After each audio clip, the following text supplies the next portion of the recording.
అలుకనైన చెలిమినైన కామంబుననైన బాంధవముననైన భీతినైన తగిలి తలపనఖిలాత్ముడగు హరి చేరవచ్చు వేరు చేయడతడు.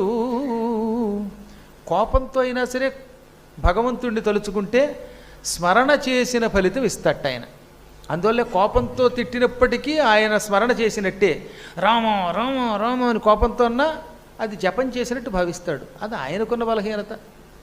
స్నేహంతో కృష్ణాన్ని తలుచుకున్నా ఆయనలో కలిసిపోవచ్చు, కామంతో ఆయనని చేరినా ఆయనలో కలిసిపోవచ్చు, బంధుత్వంతో ఆయన దగ్గరికి వెళ్ళినా ఆయనలో కలిసిపోవచ్చు.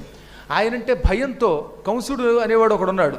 కంసుడికి ఎప్పుడు కృష్ణుడు అంటే భయం. కృష్ణుడు చంపుతాడేమో, కృష్ణుడు పొడుస్తాడేమో, కృష్ణుడు నన్ను ఏం చేస్తాడో అని కృష్ణుడు పెద్ద భయంతో కృష్ణుడిలో కలిసిపోయాడు.